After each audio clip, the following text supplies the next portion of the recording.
Assalamualaikum warahmatullahi wabarakatuh. Hola, perkenalkan nama saya Asapri Nurjana dengan NPM 20223014, Prodi Desain Komunikasi Visual di Citek University. Baik, di video kali ini saya akan menjelaskan tentang gambar yang saya buat yang berjudul Pecah dalam Penjelajahan. Untuk teknik menggambarnya, di sini saya menggunakan teknik pensil berapit.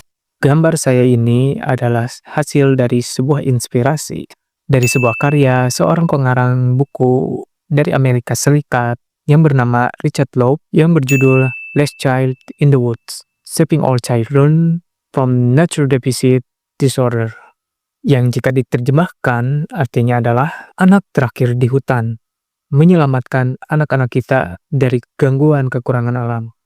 Oke, di sini sejujurnya saya belum pernah membaca buku tersebut, tapi setelah membaca sedikit hal tentang ini, dari beranda media sosial saya secara tidak sengaja yang membuat saya terinspirasi untuk menjadikannya sebuah gambar dengan pembahasan yang sedikit berbeda.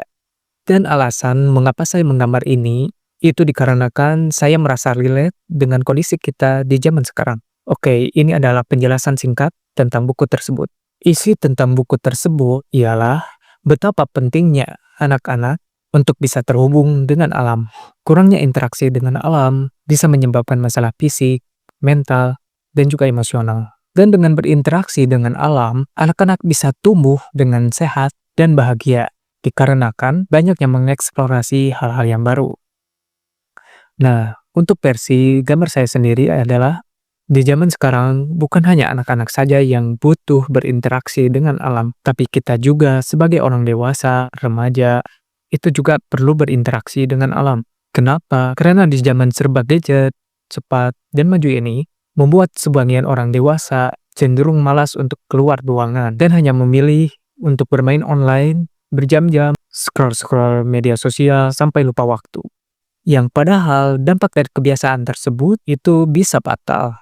Mulai dari hilangnya rasa minat, dari hal-hal yang dulu suka, menurunnya cara berpikir yang tajam, gampang lemas, dan bahkan anxiety atau gangguan kecemasan. Oke, di sini saya akan menjelaskan satu persatu filosofi tentang gambar-gambar yang ada di dalam gambar saya. Yang pertama, di tengah-tengah dan yang paling menonjol ada sebuah mata, dan di tengahnya juga terdapat bumi yang diperlihatkan dengan kaca pembesar yang pecah. Hal ini menginterpretasikan mata manusia sebagai jendela dunia yang sekarang perlahan-lahan mulai kehilangan kemampuannya untuk mengeksplorasi. Dan di bagian atas gambar mata, terdapat gambar-gambar dari aplikasi media sosial dan notif suatu aplikasi yang memberikan informasi tentang hal yang terjadi di kalangan masyarakat melalui internet. Bagian ini menunjukkan betapa mudahnya kita mengakses dan mendapatkan informasi yang tidak terkontrol dan juga bisa kita dapati di segala kondisi. Dan yang terakhir, di bagian bawah mata, itu ada gambar pohon-pohon di sebuah hutan yang rindang dan sekaligus gambar planet yang ada di luar angkasa. Bagian ini menjelaskan bahwa kita sering menyangka dan juga merasa bahwa dunia ini sempit, padahal kenyataannya dikarenakan kita belum melihat dunia secara sepenuhnya. Dan dalam lingkup yang paling luas adalah tentang benda-benda luar angkasa yang bisa kita amati dan juga pelajari. Oke, di sini saya tidak melarang untuk kita bermedia sosial karena saya sendiri sering bermain di internet. Justru kita harus bisa bersahabat, beradaptasi, dan juga memanfaatkan dengan era kita yang serba maju ini. Jangan menjadikan kemajuan teknologi ini malah menjadi sebuah kemunduran bagi manusia, yang dikarenakan dengan teknologi yang serba cepat menghilangkan peran kita sebagai manusia yang seharusnya senantiasa dekat dengan alam. Cobalah sejenak untuk meluangkan waktu bermain di luar ruangan. Mengenal lebih dekat dengan alam bisa membuat kita merasakan hal yang berbeda. Dan bahkan kita mungkin saja bisa menemukan rasa yang pernah hilang. Oke, sedikit penjelasan tentang salah satu gambar dengan gambar ponsel yang membuka media sosial dengan notifikasinya yang sangat banyak. Bayangkan dengan banyaknya informasi yang muncul dan juga beredar, yang dimana kita sendiri itu tidak mampu untuk menelan informasi tersebut secara langsung. Apalagi jika informasi-informasi tersebut adalah informasi yang random dan juga informasi-informasi yang tidak jelas, bisa membuat kita overload informasi kecemasan dan stres, karena terlalu banyak menerima berita negatif, dan lain sebagainya.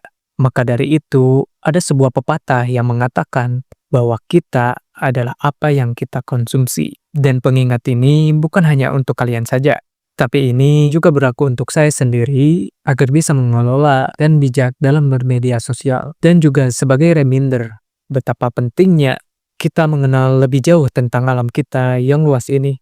Kesimpulan dari pembahasan ini ialah terlalu banyak hal yang negatif yang tersebar di internet dibandingkan hal yang positif. Karena kita menerima informasi tanpa kontrol, dampaknya bisa mengurangi minat, menurunkan kreativitas, menimbulkan kecanduan, burnout, anxiety, atau kecemasan, bahkan bisa menyebabkan brain rot atau pembusukan otak. Sebaliknya, dengan menjelajahi alam, kita bisa menyegarkan pikiran dan juga tubuh, menghirup udara segar, menemukan pengalaman baru, dan yang paling penting, kita bisa lebih bahagia, berpikir positif, menaikkan inspirasi untuk berkreasi, serta menikmati keindahan ciptaan Tuhan. Terima kasih telah menyimak video ini. Mohon maaf jika videonya kepanjangan durasi, dan bila ada perkataan yang tidak berkenan, mohon dimaafkan sebesar-besarnya, karena saya hanyalah manusia biasa yang dimana tempatnya salah dan lupa. Wabillahi taufiq wal hidayah. Wassalamualaikum warahmatullahi wabarakatuh.